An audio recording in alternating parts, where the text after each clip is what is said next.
Shalom, shalom, selamat pagi. Puji Tuhan. Hari ini saudara, saya mau mengajak saudara untuk membaca satu kitab, mengikuti satu tokoh yang terkenal, saya percaya. Saya percaya saudara semua pernah mendengar tentang kisah hidupnya dia, tapi mungkin jarang didengar, yaitu dari kitab Ayub. Ayub ini perlu saudara ketahui, kitab Ayub adalah, by the way, ini fun facts-nya saudara. Menurut para scholar, para sarjana, kitab Ayub adalah kitab paling tua dari Alkitab kita. Bukan kitab Pentatuk, bukan kitab Tauratnya Musa yang 5 di depan. Tetapi kitab Ayub dipercaya yang paling tua. Jadi kitab Ayub ini zaman di mana bahkan mungkin bangsa Israel belum ada saudara. Ya. Jadi saya akan membagikan sharing hari ini di awal dan di akhir dari kitab Ayub ini. Ayub 1 ayat 1-3. Ada seorang laki-laki di tanah Uz bernama Ayub. Orang itu saleh dan jujur, ia takut akan Allah dan menjauhi kejahatan. Dari gambaran deskripsi ini saudara, ini saudara bisa bilang bahwa Ayub ini adalah gambaran saudara dan saya. Gambaran orang benar di hadapan Tuhan. Ya saudara, bahwa dia itu orang yang saleh dan jujur. Ia mendapat 7 anak laki-laki dan 3 anak perempuan. Dalam bahasa perjanjian lama, saudara, bahasanya Alkitab. 7 itu angka kesempurnaan. 3 itu pun angkanya Tuhan, angkanya resurrection. Ya. Dan 10 itu angka kesempurnaan. Dari 2 ayat ini, kita bisa melihat bahwa Ayub itu diberkati. Ayat ketiga juga demikian. Ia memiliki 7.000 ekor kambing domba, 3.000 ekor unta, 500 pasang lembu, 500 keledai betina dan budak-budak dalam jumlah yang sangat besar. Sehingga orang itu adalah orang yang terkaya dari semua orang di sebelah timur. By the way, menurut perkiraan para ahli, Ayub ini tinggal di Uz ini, either di daerah Babylon, Irak, atau di daerah Damaskus, Syria. Ya, kurang lebih di sekitar-sekitar gitu. Ya. Dan dia itu digambarkan oleh kitab Ayub di 3 ayat pertama ini adalah orang yang sangat kaya raya, orang yang sangat diberkati. Kalau sekarang di zaman now, saudara mungkin menilai orang ini dari berapa banyak aset rumah yang mereka miliki, berapa besar pabrik dan ribuan karyawan yang mereka miliki, berapa banyak mobil mewah yang ada di garasi orang itu. Betul saudara? Tapi di zamannya Ayub, kekayaan mereka adalah berapa banyak ternak dan budak yang mereka miliki. Di antara ayat yang tadi dengan ayat ini, ada kisah di mana Tuhan mengadakan sidang ilahi, di mana para malaikat datang ke hadapan Tuhan, dan juga ada iblis. Lalu Tuhan sangat bangga, nanti saudara baca sendiri, PR saudara. Ya, Tuhan sangat bangga sama Ayub. Iblis, kamu dari mana? Jalan-jalan Tuhan katanya. Kamu lihat hambaku Ayub nggak? Wah, dia anak yang soleh katanya. Hebat banget. Nggak ada orang yang sehebat dia di dunia ini. Seakan-akan Tuhan ngomong begitu. Terus iblis bilang, iyalah. Karena Tuhan, karena engkau memberkati dia dengan berlimpah. Tapi Tuhan sangat pede dengan Ayub. Kamu tes aja. Saya percaya Ayub itu bukan mencintai saya, mengasihi saya, hormat sama saya, karena dia diberkati. Kamu boleh ambil semuanya. Tapi hanya sayangkan nyawanya. Benar nih Tuhan, laksanakan. Ya, pada suatu hari, ketika anak-anaknya yang laki-laki dan yang perempuan makan-makan dan minum anggur di rumah saudara mereka yang sulung, datanglah seorang pesuruh kepada Ayub dan berkata, sedang lembu sapi membajak dan keledai-keledai betina makan rumput di sebelahnya. Datanglah orang-orang Seba menyerang dan merampasnya serta memukul penjaganya dengan mata pedang. Maksudnya semuanya mati, ya saudara. Hanya aku sendiri saja yang luput, sehingga dapat memberitakan hal ini kepada Tuhan. Berita buruk datang kepada Ayub. Dia punya binatang dirampok sama orang Seba. Sementara orang itu bicara, datang lagi satu orang lain berkata, api telah menyambar dari langit dan membakar serta memakan habis kambing domba dan penjaga-penjaga. Hanya aku sendiri yang luput sehingga dapat memberitahukan hal itu kepada Tuhan. Belum berita buruk habis, datang berita buruk berikutnya. Sementara orang itu berbicara, datanglah orang lain dan berkata, orang-orang Kasdim membentuk 3 pasukan, lalu menyerbu unta-unta dan merampasnya serta memukul penjaganya dengan mata pedang. Hanya aku sendiri yang luput sehingga dapat memberitahukan hal itu kepada Tuhan. Sementara orang itu berbicara lagi, datanglah orang lain dan berkata, anak-anak Tuhan yang lelaki dan perempuan sedang makan-makan, minum anggur, lagi pesta di rumah saudara mereka yang sulung. Tiba-tiba ada angin ribut bertiup dari seberang padang gurun. Rumah itu dilandanya pada 4 penjurunya dan roboh menimpa orang-orang muda itu sehingga mereka mati. Semua anaknya Ayub yang 10 tadi mati. Hanya aku sendiri yang luput sehingga dapat memberitahukan itu kepada Tuhan. Maka berdirilah Ayub lalu mengoyak jubahnya dan mencukur kepalanya. Kemudian sujudlah dia dan menyembah. Katanya, dengan telanjang aku keluar dari kandungan ibuku, dengan telanjang juga aku kembali ke dalamnya. Tuhan yang memberi, Tuhan yang mengambil. Terpujilah nama Tuhan. Saudara, ayat ini sering dikutip waktu biasanya di pemakaman. Ya, Tuhan yang memberi, Tuhan yang mengambil. Terpujilah nama Tuhan. Dalam kesemuanya itu, Ayub tidak berbuat dosa dan tidak menuduh Allah berbuat yang kurang patut. Saudara, saudara bisa bayangkan apa yang Ayub alami.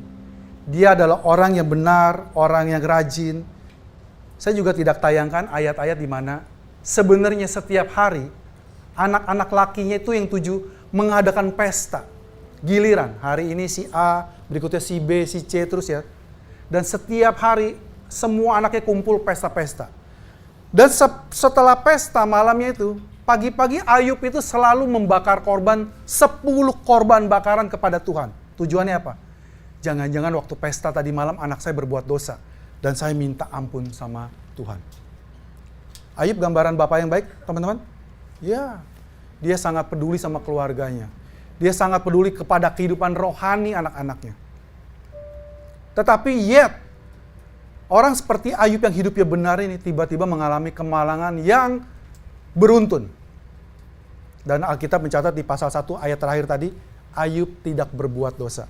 Dia tidak komplain sama Tuhan tentang hal ini. Di awalnya. Ya saudara, saudara dan saya tahu kenapa Ayub mengalami ini. Karena di belakang layar kita tahu kan tadi, ternyata ada iblis yang minta sama Tuhan, minta izin Tuhan, supaya iblis bisa menjamah Ayub. Dan Tuhan mengizinkannya. Tapi Ayub nggak tahu. Ayub berpikir, kok saya yang hidupnya baik-baik, taat kepada Tuhan, memberikan persembahan dan sebagainya, mengalami semuanya ini. Saya percaya kalau saya tanyakan ini kepada saudara dan diri saya sendiri, mungkin jawabannya sama. Kita pasti komplain. Why God? Gitu. Bocengli. Wah, itu bahasa Ibrani saudara ya. Nggak adil. Ya, nggak adil banget Tuhan. Kok bisa begini? Kalau saudara bilang, pastor lebay. Kalau saya masih bisa tahan pastor. Ya, saudara, kita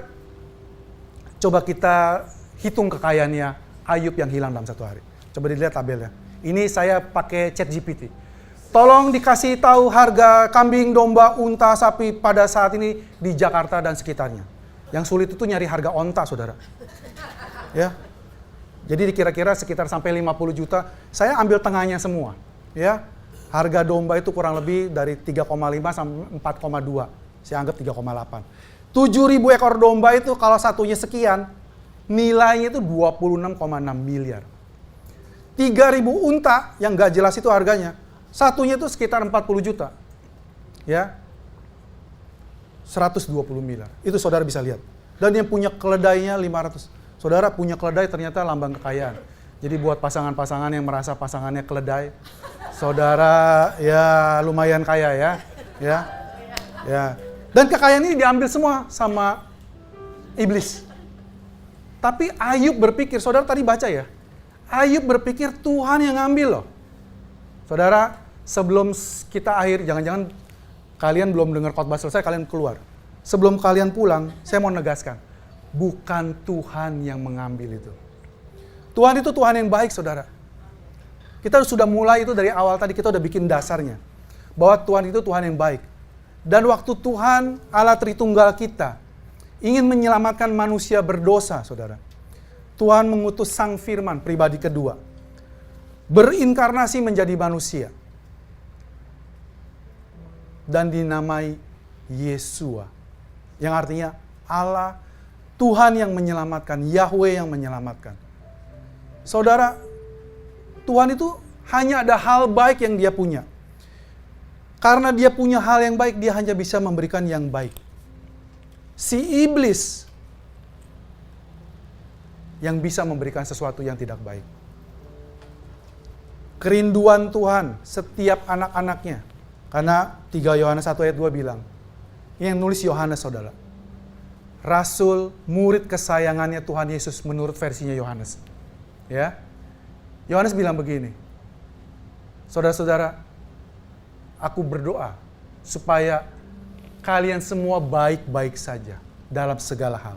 Dalam segala hal itu keluarganya sehat, pekerjaannya baik, yang belajar studinya bagus, yang punya keluarga, punya teman, hubungan kalian baik, yang punya karyawan, kalian punya pekerja-pekerja yang respect sama kalian, mencintai pekerjaannya, berpikir bisnis ini adalah miliknya juga. Seperti jiwamu baik-baik saja. Saya percaya Yohanes adalah murid yang pada malam terakhir itu dia bersandar di dadanya Tuhan Yesus. Murid yang tahu isi hatinya Tuhan Yesus. Dan dia mengutarakan isi hatinya Tuhan Yesus. Kerinduan Tuhan adalah kalian semua baik-baik saja. Sama seperti jiwa kalian baik-baik saja. Iblis yang gak suka kita itu baik-baik saja. Dia tuh jealous. Dia tuh ngiri banget. Dia tuh benci sama Tuhan, tapi dia gak bisa lawan Tuhan. Sama seperti seorang pacar yang baru diputusin sama pasangannya. Dia kesel, tadinya sayang banget ya. Jadi kesel banget, tapi dia gak berani mengungkapkannya secara langsung. Jadi dia hanya fotonya dicoret-coret, dikasih kumis, giginya dihitem-hitemin. Gambarannya yang dikerjain. Saudara dan saya adalah gambaran Tuhan. Iblis itu nggak berani sama Tuhannya. Jadi dia ngerjain kita yang adalah gambaran Tuhan. Ya saudara, iblis datang lagi sama Tuhan.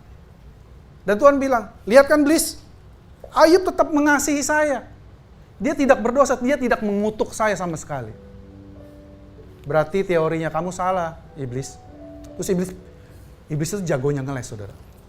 Dia bilang lagi, iyalah Tuhan, kulit ganti kulit katanya. Tuhan masih kasih dia kesehatan. Coba Tuhan bikin dia sakit, pasti dia ngutuk Tuhan. Tuhan bilang, laksanakan. Hanya jangan kamu jamah nyawanya. Ya, sehingga iblis datang lagi kepada Ayub. Dalam 1 hari, Ayub dibikin borok dari ujung kepala sampai ujung kaki.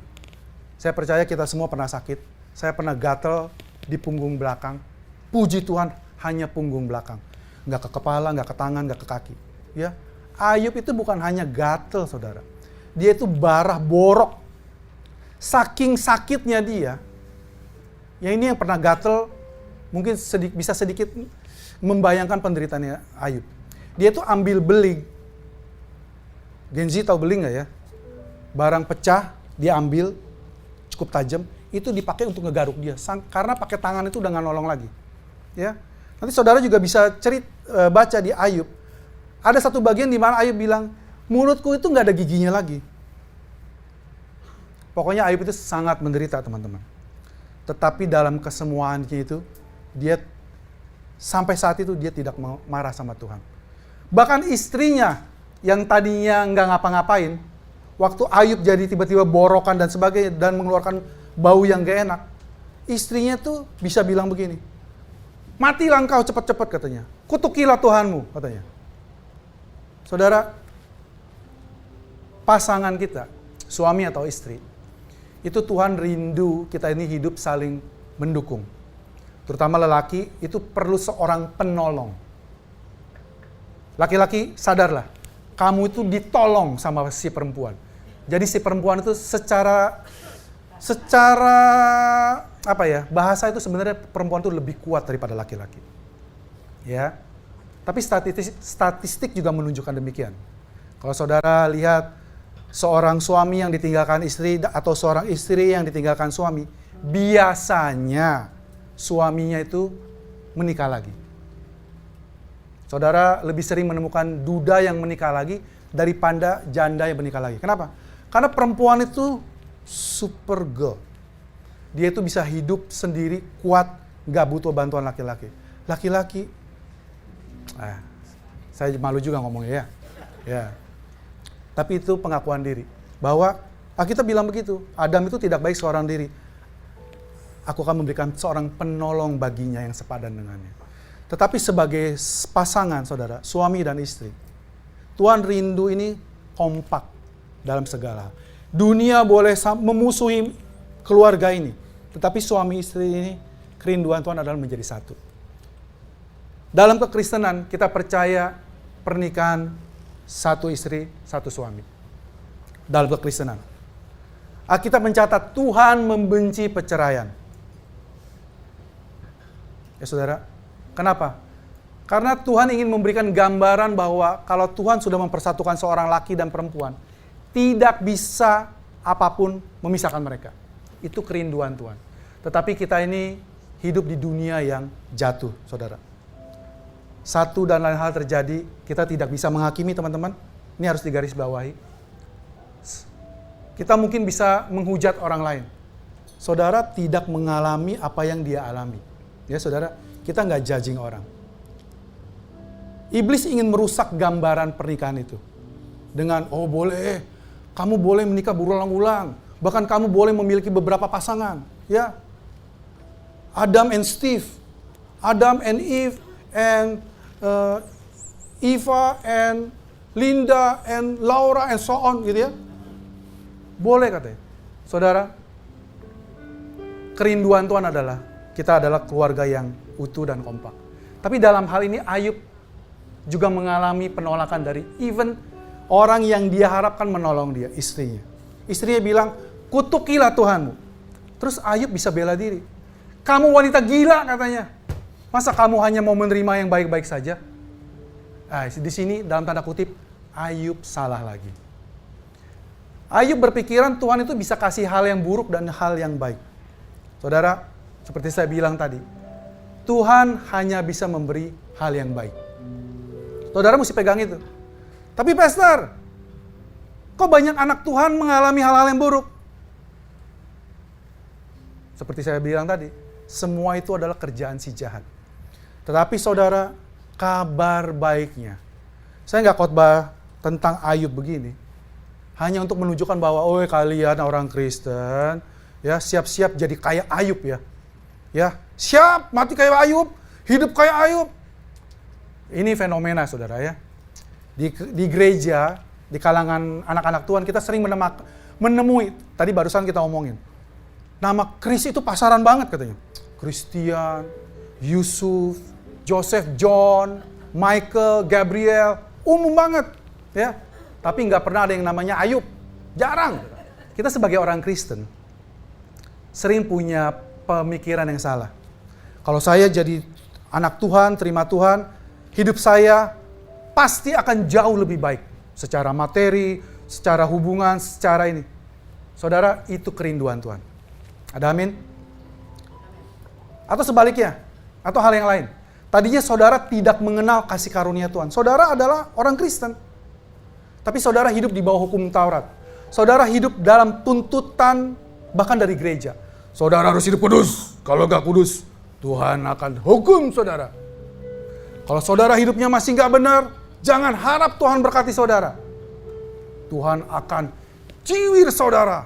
Tahu jarinya Tuhan, dia sentil, mati kau. Kita hidup ke gereja sih ke gereja. By the way, dulu saya ke gereja gitu saudara. Saya datang hari Minggu, hidup Senin sampai Sabtu itu udah cukup capek. Cukup lelah. Datang hari Minggu ingin disegarkan oleh air hidup. Firman Tuhan yang menghidupkan. Tapi datang ke gereja dengernya, jangan harap Tuhan memberkati kamu. Saya pulang gereja lebih depres daripada saya datang. Kerinduan GBC waktu saudara datang tidak sama seperti saudara pulang. Saudara seperti tadi kita doa, saudara datang dengan beban berat, dengan pertanyaan, dengan pergumulan. Dan kami rindu saudara menemukan jawaban dari Tuhan. Roh Kudus yang berbicara sama saudara. Preacher, pengkhotbah bisa ngomong apapun di sini, belok ke A ke B. Tapi somehow Roh Kudus bisa berbicara sama saudara. Tuhan ngomong begini sama saya. Padahal khotbahnya ngomongin si Ayub. Saya dapatnya begini. Ya saudara, karena firman Tuhan itu firman yang hidup. Waktu kita mencari barang, kita diranjang nih, tiba-tiba kita kemarin bilang, saya kemarin kayak tidur bawa kunci, tapi kok hilang ya? Saya cari kunci saya. Saudara ambil senter, cari kolong ranjang. Bukan hanya ketemu kunci saudara. Wah, ternyata ini pulpen yang saya cari dulu. Wah, ini barang yang saya cari dulu ada di sini. Firman Tuhan itu mirip begitu saudara. Waktu saudara dengerin khotbah tentang keluarga, saudara dapat tentang kesehatan, dapat tentang bisnis dan sebagainya. Ya saudara, Ibrani 4 ayat 15-16. Ini ayat yang terkenal saudara. Sebab imam besar, maksudnya Tuhan Yesus, yang kita punya bukanlah imam besar yang tidak dapat turut merasakan kelemahan kita. Sebaliknya sama dengan kita, ia telah dicobai, hanya tidak berbuat dosa. Sebab itu marilah kita dengan penuh keberanian menghampiri tahta, bukan tahta penghukuman saudara, bukan tahta penghakiman, tahta kasih karunia, supaya kita menerima rahmat dan menemukan kasih karunia untuk mendapatkan pertolongan pada waktunya. Waktu saudara menghadapi pergumulan saudara, saudara tahu, karena firman Tuhan yang lain juga bilang, pencobaan yang kamu alami itu pencobaan yang biasa, tidak melebihi kekuatan kita. Karena pada saat kita dicobai, dia itu Allah yang setia, memberikan kita jalan keluarnya. Saudara, adalah hikmat Tuhan, Allah yang Maha Kuasa, the Trinity, menjadi manusia, hidup dalam keterbatasan sebagai tubuhnya, fisiknya. Ya saudara, supaya Tuhan yang tidak berdosa bisa mati sebagai manusia. Ya saudara, jadi waktu di Yesus disalib, itu kemanusiaannya yang mati saudara. Tuhan tidak bisa mati. Betul saudara? Tuhan tuh gak bisa mati. Kalau Tuhan bisa mati itu banget, bukan Tuhan. Tuhan tidak bisa mati, tetapi Yesus mati sebagai manusia. Bahkan sebelum mati itu dia membiarkan hidupnya mengalami penderitaan semua saudara. Sengsara. Yesus itu mengalami pergumulan di Taman Getsemani. Dia bilang, Tuhan, Bapak, kalau bisa jauhkan, ambil cawan ini daripadaku. Tetapi Yesus bilang akhirnya, bukan kehendakku, tetapi kehendakmu yang jadi. Yesus bergumul di situ, saudara. Setelah pergumulan ini selesai, dia menjalani salib, saudara. Saudara mungkin bisa membayangkan, dia kesakitan, dicambuk, badannya habis, dipaku dan sebagainya. Tetapi tidak tercatat Yesus pernah mengeluh sekalipun. Semua itu dia ambil, saudara, karena kasihnya kepada saudara dan saya. Dan dia sudah mengalami, saudara, seperti Ibrani tadi bilang. Kalau kita bilang, Tuhan, Engkau tidak tahu penderitaan saya, Tuhan. Saya sakit, gak sembuh-sembuh. Tuhan Yesus bilang, sakit penyakitmu sudah aku tanggung. Tubuhku dicabik-cabik supaya kamu disembuhkan. Tuhan, kamu tidak tahu rasanya ditinggalkan keluarga, ditinggalkan orang-orang terdekat. Yesus bilang, aku pun mengalaminya, anakku. Semua muridku lari waktu aku ditangkap, waktu aku disalib. Ya. Semua yang Yesus alami, saudara, itu dia alami buat saudara dan saya. Jadi kita gak bisa bilang sama Tuhan, di manakah Engkau Tuhan? Tuhan tidak pernah berjanji hidup kita tidak ada masalah waktu kita jadi ikut Tuhan. Ya saudara, tetapi dia janji akan selalu bersama kita melaluinya. Amin saudara. Kalau saudara punya pemikiran, kalau jadi orang Kristen hidup gak ada masalah, bisnis pasti lancar, badan pasti sehat.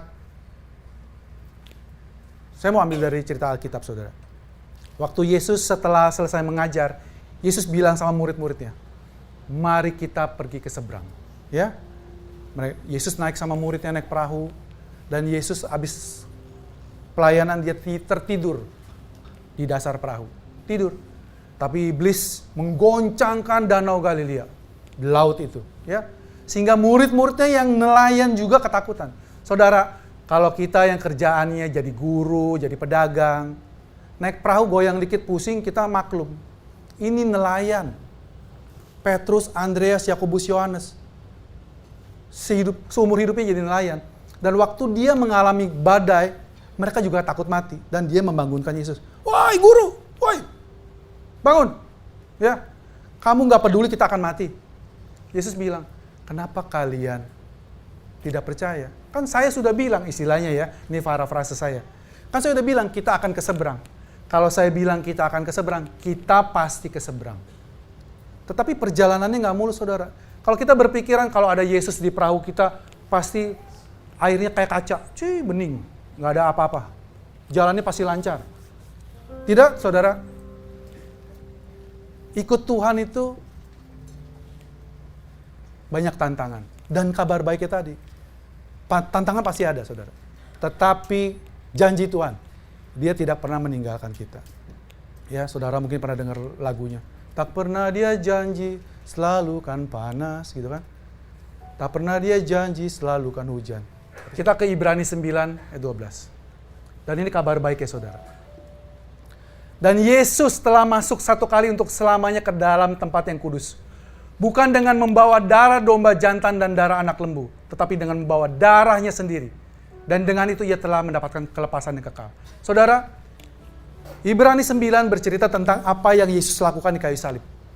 Bahwa Dia sudah mengorbankan dirinya sebagai korban ultimate, penebus dosa sekali untuk selamanya.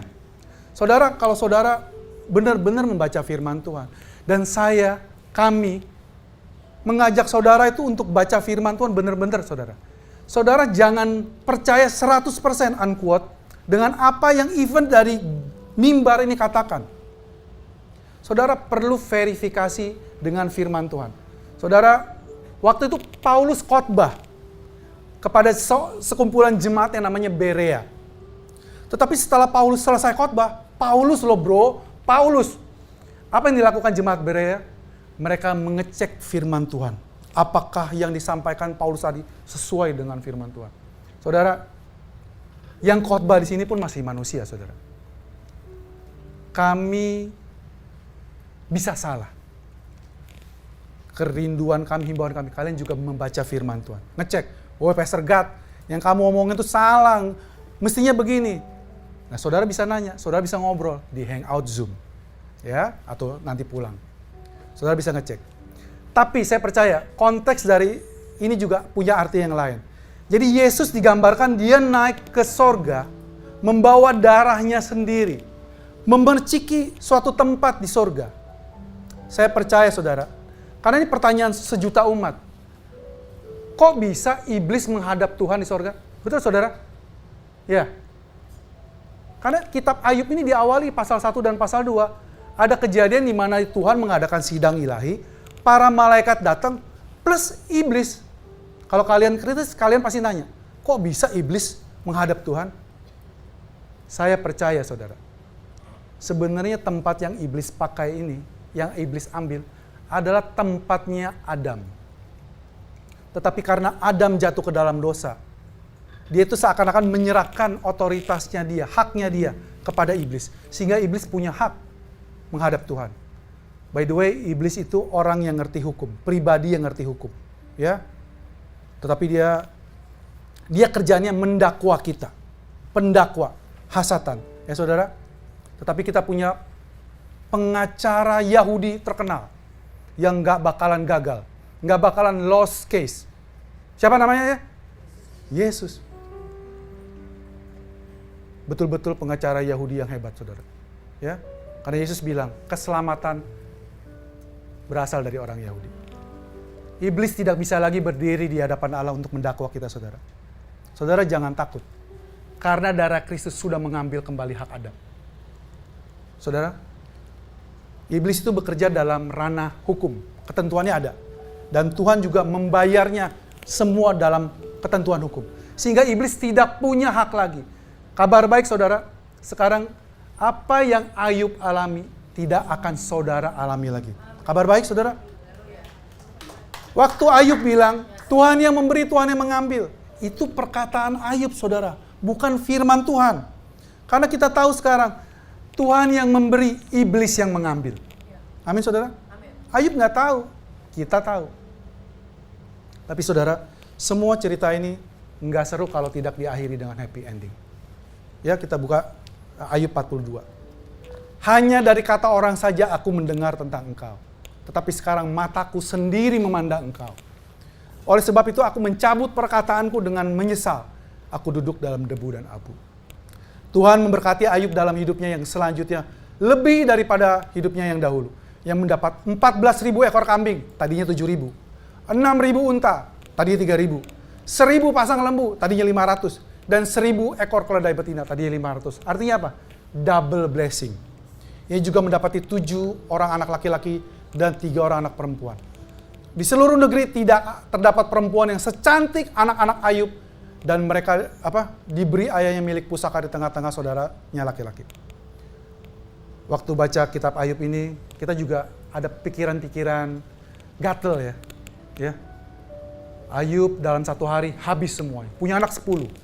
Ya, waktu Ayub dipulihkan, semuanya dipulihkan kecuali istrinya Ayub. Ya, istrinya Ayub, saudara. Saya percaya Tuhan punya maksud. Kalian renungkanlah itu. Semuanya keledainya didobelin, sapinya didobelin. Istrinya pun ngajarin Ayub, menganjurkan Ayub mengumpat sama Tuhan. Mati aja kau, katanya. Kutukilah Tuhanmu, katanya. Tetapi istrinya dapat tugas baru, saya rasa. Dia punya 10 anak lagi, saudara. Ini satu-satunya wanita yang saya rasa punya anak paling banyak di Alkitab. Salomo boleh punya istri 1.000. Istrinya Ayub punya anak 20. Ya. Dan 3 anak perempuannya ini, paling tidak di gereja ini, sudah ada 3 keluarga yang mengambil namanya. Ya. Anak-anak paling cantik di tanah itu. Jadi kisah Ayub ini, saudara, ditutup dengan happy ending. Tuhan memulihkan kehidupan Ayub. Saya percaya kitab Ayub ini ditempatkan Tuhan di Alkitab. Supaya kita, anak-anak Tuhan, tahu hatinya Tuhan. Kalaupun saudara sempat mengira, kok Tuhan mengizinkan iblis? Saudara tahu latar belakangnya. Tuhan, dalam tanda kutip, harus mengizinkan iblis. Karena iblis mendapatkan hak ini dari Adam. Tapi kabar baiknya, saudara, karena salib Kristus, hak itu dikembalikan kepada Kristus, Adam kedua. Iblis nggak punya hak itu lagi. Oleh sebab itu Yesus datang ke surga, memerciki tempat di surga, tempat kudus. Sehingga iblis tidak bisa masuk lagi. Sehingga iblis tidak bisa datang kepada Tuhan dan bikin dia sakit, bikin dia bangkrut, bikin dia begini. Nggak bisa. Karena Yesus sekarang ada di samping, duduk di sebelah kanan Allah Bapa. Dia bilang, Bapa, semuanya sudah aku bayar. Kesehatan, kerukunan, berkat-berkat, semua hal yang baik adalah milik saudara. Tapi Pastor, kalau saya masih mengalami sesuatu yang buruk, saya nggak tahu, saudara. Tapi kita sama-sama berdoa sama Tuhan. Percaya, memperkatakan bahwa Tuhan akan memulihkan keadaan kita. Karena kita tahu, hatinya Tuhan adalah kita baik-baik saja. Amin, saudara.